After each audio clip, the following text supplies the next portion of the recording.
Hello class ninth. देखिए बेटा, यहाँ तक हमने पढ़ लिया था। इसके आगे हम प्रोसीड करते हैं थोड़ा। चैप्टर 2 हम लोग का शुरू हुआ था और उसमें मिक्सचर हमने पढ़ लिया था। आगे अब एक्टिविटी थोड़ा सा इसको देखेंगे और उसके बाद what are solution, what is solution, वो हम देखेंगे, ठीक ना। मिक्सचर दो तरीके का मैंने बताया था, होमोजीनियस एंड हेट्रोजीनियस। किस पे डिपेंड करता था वो भी मैंने डिस्कस कर लिया था आपसे पिछली क्लास में। तो अब एक्टिविटी 2.2 भी देखते हैं और उसी तरह एग्जांपल लेके फिर उसको सोल्यूशन से लिंक करेंगे। इसका रिजल्ट, इस एक्टिविटी का रिजल्ट अभी मैं नहीं बताऊंगा। चारों का रिजल्ट जो चारों निकलेगा, इसका कंक्लूजन नीचे दे रखा है वो बता दे रहा हूँ मैं, लेकिन कैसे आएगा वो जब ये हम पढ़ेंगे डिटेल में, व्हाट इज सोल्यूशन, वो डिटेल आएगा। अभी बताना हो उसको थोड़ा थोड़ा दिक्कत होगी आपको, इस वजह से मैं अभी डिस्कस नहीं कर रहा हूँ, ठीक है ना। चलिए देखते हैं। करना क्या है कि फिर से जैसे पिछली एक्टिविटी में हमने क्लास को 4 ग्रुप में डिवाइड किया था, ABCD, उसमें हम डिवाइड कर लेंगे और ये फॉलोइंग सैंपल्स देंगे चारों को। ग्रुप ए को क्या देंगे, 5 क्रिस्टल ऑफ कॉपर सल्फेट, दूसरे को 1 spatula full of copper sulphate, तीसरे को ग्रुप सी को चॉप पाउडर या wheat powder to the group C, and few drops of milk और इंक टू ग्रुप डी। या तो मिल्क या इंक दे देंगे ग्रुप डी को। फिर क्या कहेंगे, देखो, each group should add the given supply in water and stir properly with using a glass rod से उसको स्टर करेंगे। Are the particles in the mixture visible. ये चारों आपको करना है, अगर पॉसिबल हो आप देख लें, घर में ज़रूर होगा कुछ ना कुछ। आप एक बार कॉपर सल्फेट नहीं मिलता है कोई बात नहीं, लेकिन चलिए अच्छा मैं बताता हूँ, इसका ऑब्जर्वेशन बताऊँगा फिर देखते हैं आगे, ठीक है ना। अब देखो क्या करना है, उसमें से direct a beam of light from a torch through the beaker containing mixture and observe from the front. जैसे ये सोल्यूशन मैंने चारों रख लिया, एक तरफ से टॉर्च की लाइट हम डालेंगे और सामने से इधर से हम ऑब्जर्व करेंगे, ठीक है ना। From the front was the path of the beam of light visible. चारों केस में देखेंगे किस में विजिबल है, किस में विजिबल नहीं है, ठीक है ना। यहीं से सोल्यूशन और कोलोइडल सोल्यूशन और सस्पेंशन की बात आएगी, उसी विजिबिलिटी के बेसिस पे, ठीक है ना। Leave the mixture and disturb for a few minutes and set up the filtration apparatus. Okay, is the mixture stable or do the particle begin to settle after some time. देखिए, अगर किसी solution में settle down हो जा रहा है, मतलब precipitate type का नीचे बन जा रहा है, तो यानी कि वो मिक्सचर क्या है, स्टेबल नहीं है, ठीक है ना। इन चारों में से हमें देखना, ऊपर वाले में से किस में सेटल डाउन हो रहा है, किस में सेटल डाउन नहीं हो रहा। तो जिसमें सेटल डाउन मिक्स करने के बाद सेटल डाउन नहीं होगा, थ्रू आउट द सोल्यूशन वो डिस्ट्रीब्यूट रहेगा हमेशा, कुछ देर छोड़ने के बाद भी, तो वो स्टेबल सोल्यूशन होगा। लेकिन जिसमें प्रेसिपिटेट बन जाएगा वो स्टेबल सोल्यूशन नहीं होगा, ठीक है ना। देखो यही लिखा है, for some time. Okay, filter the mixture, is there any residue on the filter paper. Filter paper से जब हम चारों को फिल्टर करेंगे तो देखेंगे किस में हमें रेजिड्यू मिल रहा है। अब इस एक्टिविटी से जो हमारा कंक्लूजन निकल के आ रहा है वो देखो, group A and B have got a solution. कैसे सोल्यूशन है, कैसे नहीं सोल्यूशन है, वो आगे हम डिस्कस करेंगे। जो कॉपर सल्फेट का एक स्पेचुला या दो जो भी लिया था और उसका क्रिस्टल जो हमने वाटर में डिजोल्व किया था, वो सोल्यूशन पाएंगे। ग्रुप सी जो है वो सस्पेंशन पाएगा, जो वीट और वो फ्लोर वाला जो एक एग्जांपल था, और जो मिल्क और इंक वाला था वो कोलोइडल सोल्यूशन पाएगा। अब वो कैसे होगा, क्या प्रॉपर्टी में डिफरेंस हुआ, कैसे ए और बी सोल्यूशन हो गया, कैसे सी सस्पेंशन हो गया, डी कैसे कोलोइडल सोल्यूशन होगा, ये हम आगे अब डिस्कस करना शुरू करेंगे एक एक करके। इस एक्टिविटी का फाइनल जब हम पूरा लगभग चैप्टर फिनिश करेंगे या इस टॉपिक को फिनिश करेंगे तब जो है ये क्लियर होगा, ठीक है ना। देखो यहाँ लिखा भी है, now we shall learn about solution, suspension and colloidal solution in the following sections. Okay, ये देखेंगे, ये दो क्वेश्चन मैंने होमवर्क में दे रखा था, ये डिस्कस कर रखा है मैंने पहले, एकदम इजी क्वेश्चन है, इसको आप लिखें। अब डिस्कस शुरू करते हैं, what is a solution. Solution क्या है, ठीक है ना। एक एक लाइन में पढ़ता हूँ और समझाते हुए चलता हूँ, अगर कोई दिक्कत होगी तो you can ask. Okay, what is a solution. देखो, a solution is a homogeneous mixture of 2 or more substance. पहले तो ये वर्ड ही आपको ध्यान रखना है कि जो सोल्यूशन होता है वो होमोजीनियस मिक्सचर होता है। होमोजीनियस मिक्सचर क्या होता है वो ऊपर में डिस्कस कर लिया है। सोल्यूशन जो होगा हमेशा होमोजीनियस मिक्सचर होगा, 2 और मोर सब्सटेंसेस का, 2 या 2 से अधिक सब्सटेंसेस का जो है होमोजीनियस मिक्सचर होगा क्या, सोल्यूशन, ठीक है। You come across various types of solution in your daily life,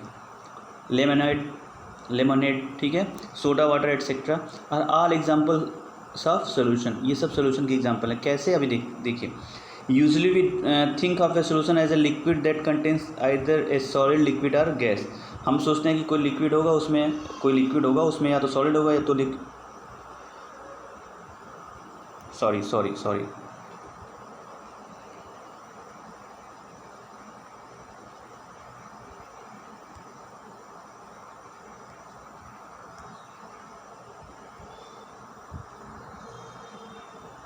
एक मिनट।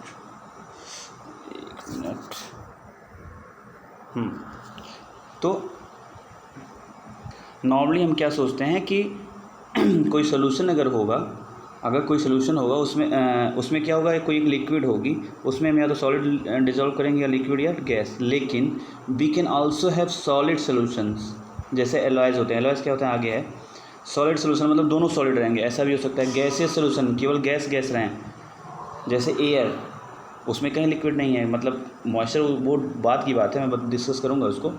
लेकिन ऐसा ही पॉसिबल है कि लिक्विड ना हो, केवल सॉलिड का सोल्यूशन हो जाए, केवल गैस का सोल्यूशन हो जाए, ठीक है ना।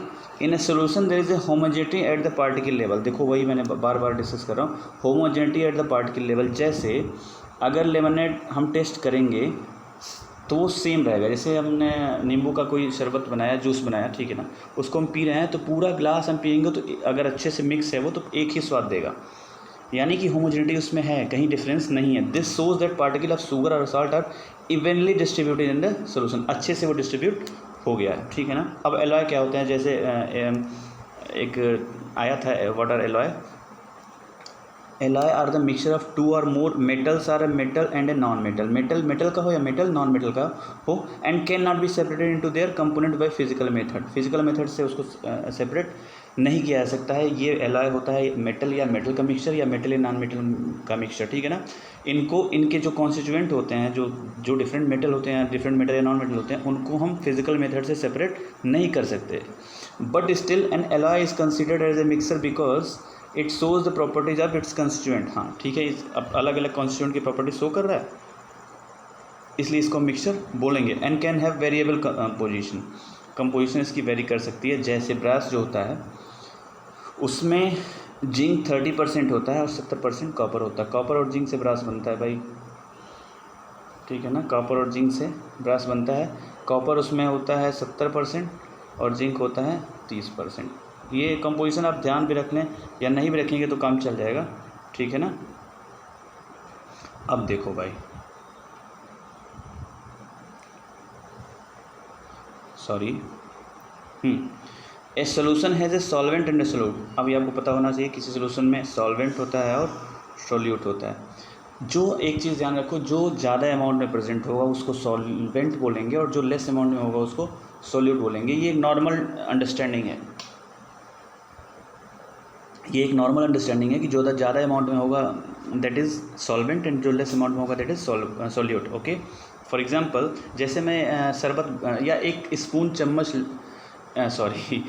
स्पून चीनी लेके एक गिलास वाटर में हम डिज़ोल्व करें तो वाटर ज़्यादा है दैट इज़ सॉल्वेंट, एक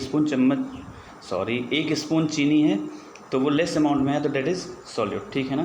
तो सोल्यूट और सॉल्वेंट का नॉर्मल अंडरस्टैंडिंग ये है। अब और आगे देखो, a solution has a solvent and solute as its components. The component of solution that dissolves the other component in it, usually the component present in larger amount is called solvent, ठीक है ना। The component of solution that is dissolved in the solvent usually present in lesser quantity is called solute। वही जो मैंने discuss किया, ये normal understanding है, ठीक है ना। अब सोल्यूशन हमने डिस्कस कर लिया कि होमोजीनियस मिक्सचर होता है। अब इसकी कुछ एग्जाम्पल देखते हैं और कुछ प्रॉपर्टी भी आगे डिस्कस करेंगे। पहले एग्जाम्पल देखते हैं, जैसे for example A solution of sugar in water is solid in liquid. वही मैंने कहा, चीनी अगर पानी में डाल रहे हैं तो सॉलिड चीनी है, लिक्विड में डाल रहे हैं तो सॉलिड इन लिक्विड सोल्यूशन होगा, ठीक है ना। In this solution sugar is the solute and water is the solvent, जो मैंने अभी जस्ट डिस्कस किया। A solution of iodine and alcohol known as tincture of iodine. ये आपसे क्वेश्चन पूछा जा सकता है कि what is tincture of iodine या what is tincture of iodine. तो tincture of iodine is solution of iodine and alcohol. तो आयोडीन सॉलिड है यहाँ और सॉल्यूट होगा ये, और अल्कोहल जो लिक्विड हो ज़्यादा अमाउंट में है वो सॉल्वेंट होगा, ठीक है ना। Aerated drinks like soda water etcetera are gas in liquid solution. जो ड्रिंक हम लेते हैं ना, कुछ भी एरेटेड ड्रिंक जो भी है, ठीक है ना, उसमें गैस जो है लिक्विड में डिज़ोल्व होती है। तो यहाँ लिक्विड ज़्यादा अमाउंट में है तो लिक्विड सॉल्वेंट होगा और जो गैस इसमें डिज़ोल्व होगी वो सॉल्यूट होगी, ठीक है ना। फॉर एग्जांपल देखो, this contain carbon dioxide gas as a solute, less amount में है कार्बन डाइऑक्साइड जो गैस डिज़ोल्व हम करते हैं, और वाटर लिक्विड है सॉल्वेंट क्योंकि वाटर ज़्यादा है। बस कॉन्सेप्ट आपको कॉन्सेप्ट आपको यही पकड़ के चलना है कि जो ज़्यादा अमाउंट में होगा वो सॉल्वेंट, जो लेस अमाउंट में होगा वो सॉल्यूट। जैसे ये जो ड्रिंक्स होते हैं उसमें लिक्विड जो है ज़्यादा अमाउंट में होता है, वाटर ज़्यादा अमाउंट में होता है, इस वजह से ये सॉल्वेंट होगा। और जो गैस हम डिजॉल्व करते हैं जैसे कार्बन डाइऑक्साइड, वो लेस अमाउंट में होता है, that's why it is solute. ठीक है ना। Fourth one is air is a mixture of gas in gas. देखो एक एग्जांपल ये भी है, जो हवा होती है हमारे चारों तरफ, ये भी एक मिक्सचर है, लेकिन ये गैस में ही गैस का है। Air is a homogeneous mixture of A number of gases. Homogeneous mixture है लेकिन कई गैसेस इसमें होती हैं, फॉर एग्जांपल। लेकिन इसमें जो मेन कॉन्स्टिट्यूएंट इसके हैं वो ऑक्सीजन है 21% जो ज़्यादा मात्रा में पाया जाता है, और नाइट्रोजन 78%, ये दोनों ज़्यादा मात्रा में पाए जाते हैं। मेन कॉन्स्टिट्यूएंट 78, 99% तो यही हो गए दोनों ना। तो और बाकी अदर गैसेस जो हैं वेरी स्मॉल क्वांटिटीज़ में प्रेजेंट होती हैं। लेकिन air is also mixture, homogeneous mixture, see it is a homogeneous mixture of various gases हैं, जिससे मेन ये दोनों हैं। तो ठीक है, आप यहाँ तक नोट करें, फिर मैं आगे वाली क्लास में प्रॉपर्टीज़ ऑफ सोल्यूशन पर करके आगे डिस्कस करूँगा। अगर कोई डाउट हो यू कैन आस्क। हाँ, और ठीक है, थैंक यू।